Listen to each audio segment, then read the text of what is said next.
Good morning, students. How are you all? Fine. Okay, very good. Dear students, now is the session of economics. As usually, it happens every day at this time. Okay. In the previous few sessions, we had completed the meaning and functions of commercial bank in banking chapter. We had also discussed about the credit creation process of commercial banking system. How does a commercial bank create credit? Already we have discussed this process in online class as well as in video class. But today we shall discuss about credit control policy of the central bank. You know, students, granting loans is one of the most important functions of the commercial bank through which it earns profit. A commercial bank would always like to grant loans as many times as possible so that it can increase its spread in terms of profit maximum number of times. Okay, and on the basis of deposits, the commercial banks usually grant the loans. And when they grant loans to others, then what happens? Money is created in the form of demand deposits. Already we have seen. If the commercial banks create credit by granting loans beyond a limit, then money supply of the economy also increases. Why? Already we have discussed that the money supply of an economy includes M1, that is equal to currency notes and quantities with the central bank or RBI. So when we say demand deposit with the commercial bank, then it must be considered as a major component of M1 or money supply in the economy. So if the commercial banks create demand deposit maximum number of times beyond a limit by granting loans to others, then it will increase the supply of money in the economy that will result into high inflation. So it is very important sometimes to control the credit creating activities of the commercial banks. Okay, just in order to control inflation, deflation, or in order to maintain economic stability. You know, students, central bank is the guardian bank, is the apex monetary authority. Therefore, it is the sole responsibility of the central bank to control credit creating activities of the commercial banks. Okay, and normally the central bank has several instruments by using which they can control credit creation of the commercial banks. These instruments which are used by the central bank to control credit are of the two types, which are called quantitative instruments and the other is called qualitative instruments.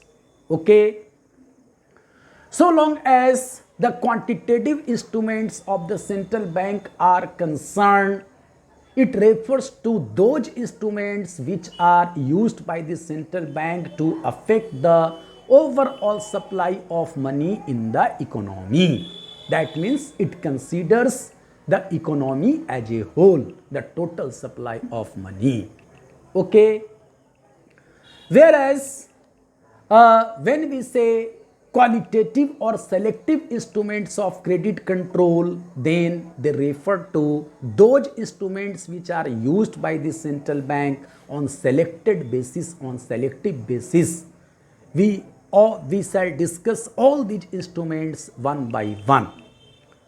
Let us first explain about the quantitative instruments of credit control used by the central bank or RBI. Okay. First, the economy as a whole, the total supply of money. Okay.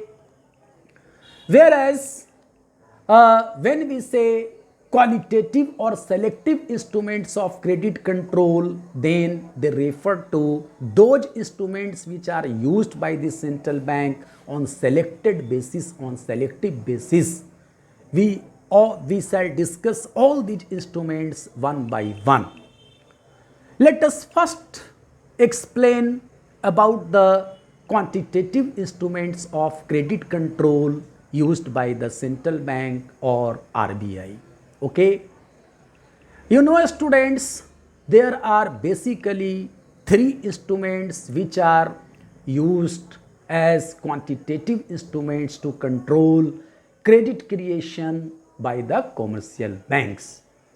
These three instruments are mainly: number one, the two policy rates; number two, the two policy ratios; and number three, open market operations. Okay.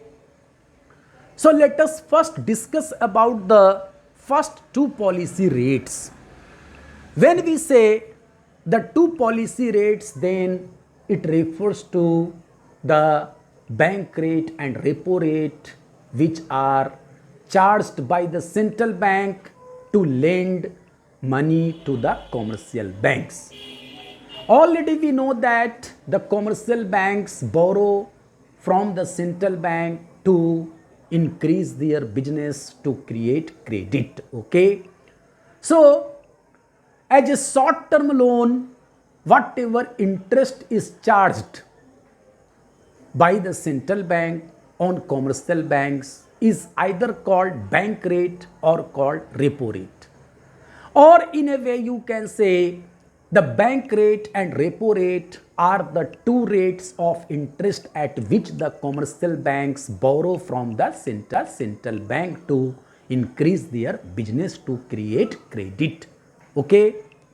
But there is a difference between the bank rate and the repo rate. Both are the rates of interest at which short-term funds are provided by the central bank to the commercial banks. However, there is a difference between the bank rate and repo rate. Okay. In fact, when we say the bank rate, then it relates to the loan offered by the central bank to commercial banks without any collateral. Whereas when we say repo rate, then it relates to the rate of interest at which commercial banks borrow from the central bank but not without collateral. That means at repo rate fund is provided but not without collateral. Okay. The second difference is that the bank rate, at bank rate the commercial banks borrow from the central bank to curb to meet its immediate cash crunch, whereas the repo rate, at repo rate the commercial banks borrow from the central bank as short term fund, as short term loan. Okay.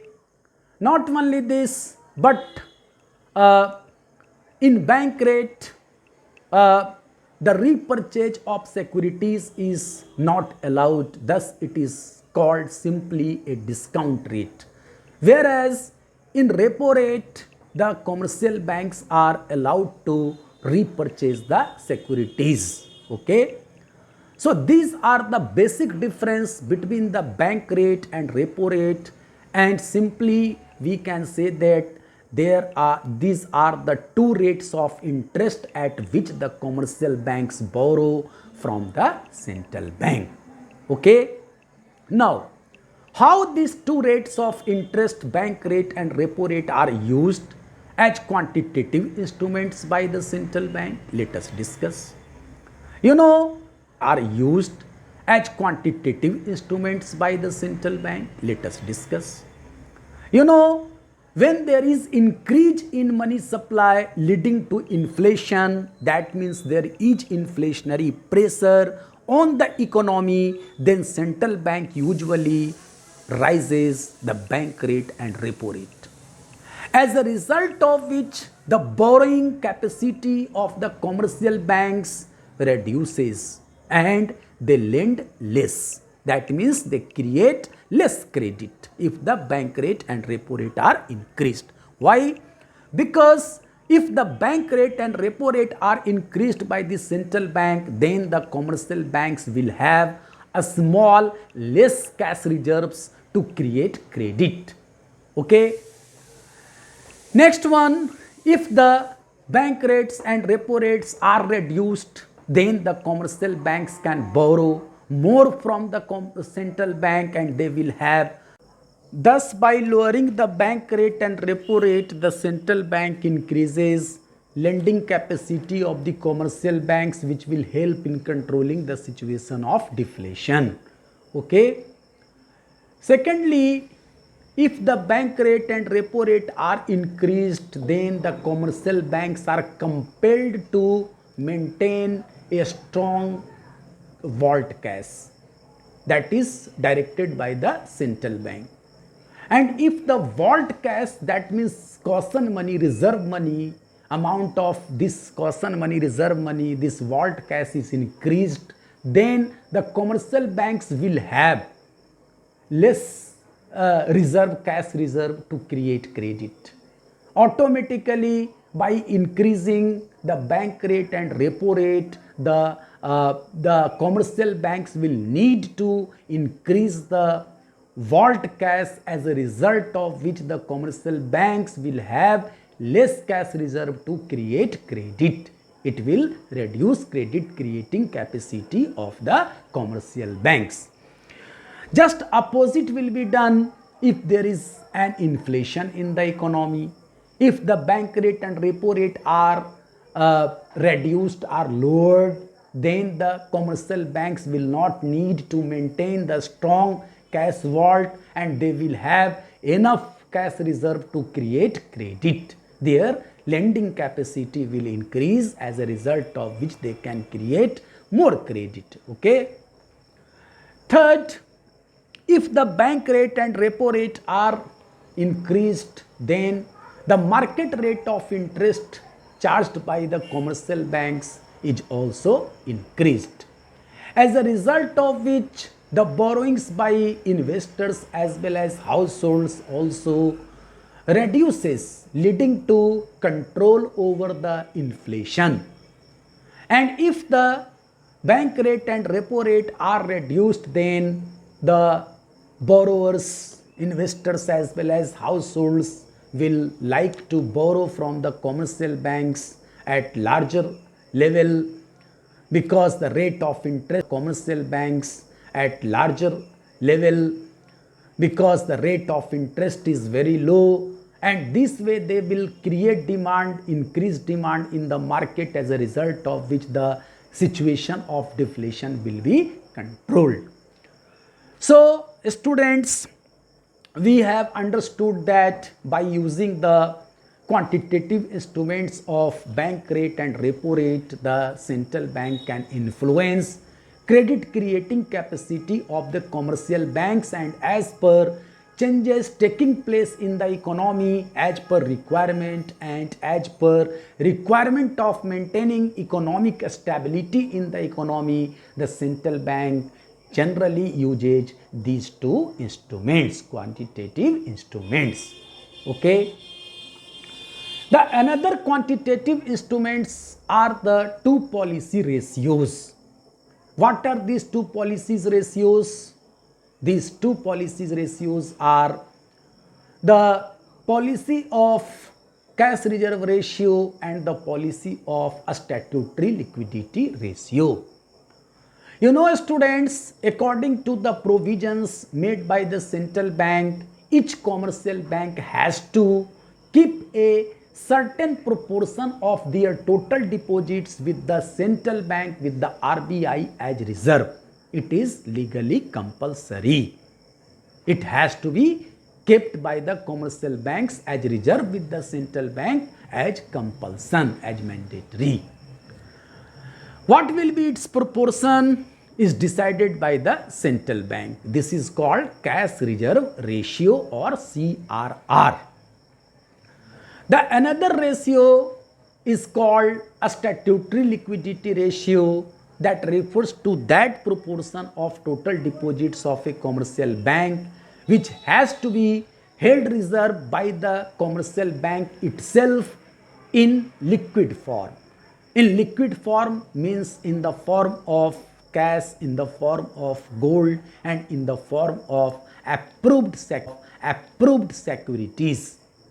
So the commercial banks keep a certain proportion of their deposits as reserve with themselves, which are called SLR, and a certain proportion of total deposits with the central bank RBI, that is called CRR, cash reserve ratio. Okay, what happens when there is inflation in the economy? Then the central bank increases these two ratios, CRR as well as SLR. Now the commercial banks are required to maintain high reserve with themselves as well as with the central bank, as a result of which their cash reserve reduces and they create less credit. It helps in controlling inflation. Just opposite is done when there is deflation like situation. The CRR and SLR both are reduced by the central bank so that the commercial banks may have enough cash reserve to create credit. Okay, it will push up the demand in the market, and as a result of which the deflation can be controlled.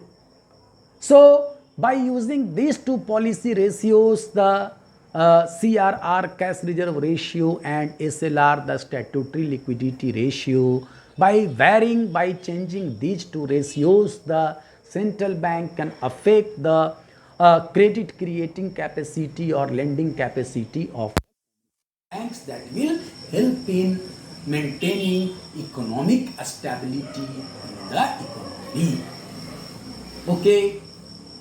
The third important quantitative instrument is called open market operations.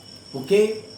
When we say open market operations, then it refers to direct sale and purchase of the securities by the central bank. Okay.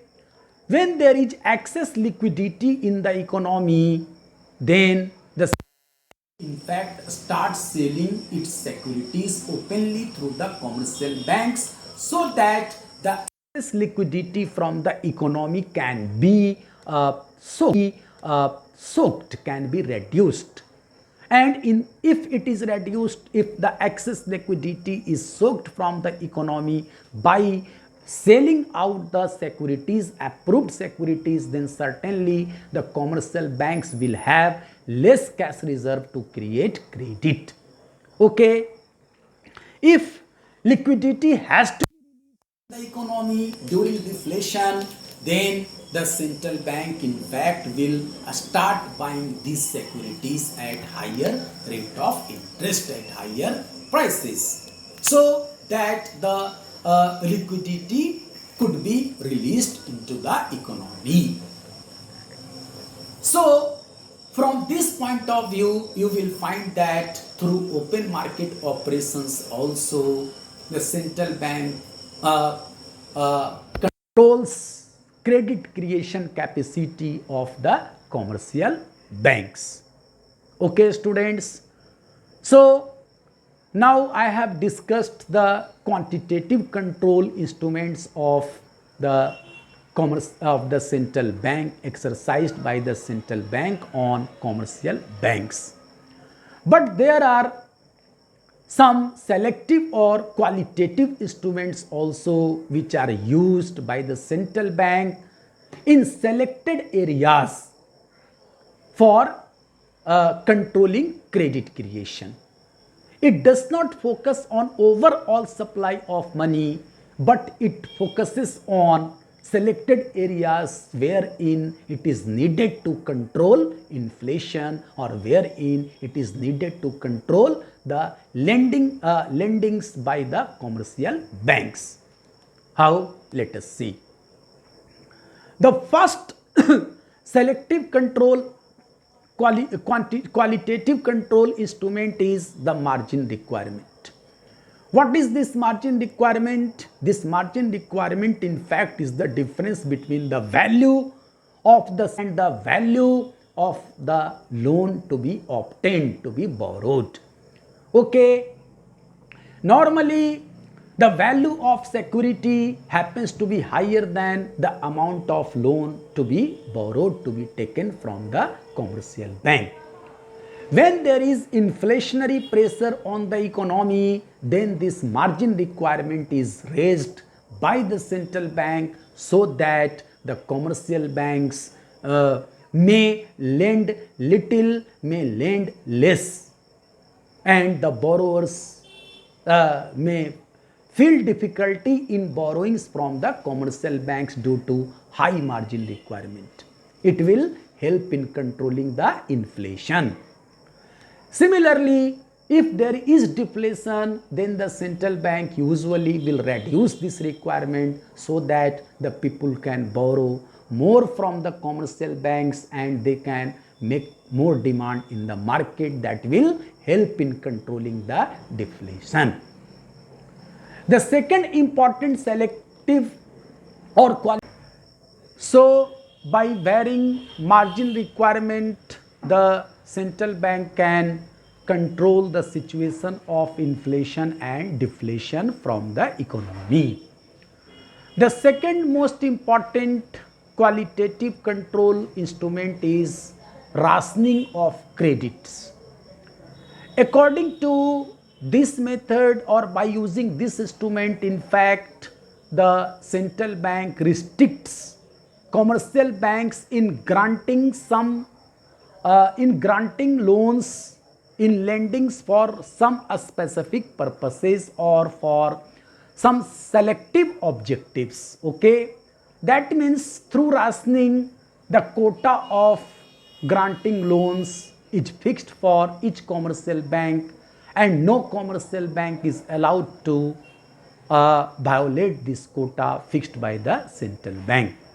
So, by rationing the credits created by commercial banks, the central bank influences the credit creating capacity of the commercial bank, resulting into control over inflation and deflation. The last one is moral suasion, that includes persuasion and pressure on the commercial banks not to create credit more. In fact, when there is inflation like situation in the economy, then the central bank advises or just issues a guidelines to the commercial banks not to create credit more. Okay, so if through persuasion they follow the advices, then it's okay, no problem. And if they do not follow the directives, the advices of the central bank, then a pressure is also made on them by the central bank not to create credit more. And if again the persuasion and pressures both do not work in controlling lending capacity, lending activities of the commercial bank, then the central bank take a strict action against the commercial banks, those who do not follow the directives of the central bank. So, students, these were the main quantitative and qualitative instruments used by the central bank to control credit creating capacity of the commercial banks in order to control inflation and deflation from the economy, or in order to maintain economic stability in the economy. Okay, in online class also I will discuss all these in detail. However, you are expected to go through these topics from the textbook in detail, and if you have any confusion, please have a conversation with me. Okay, thank you very much.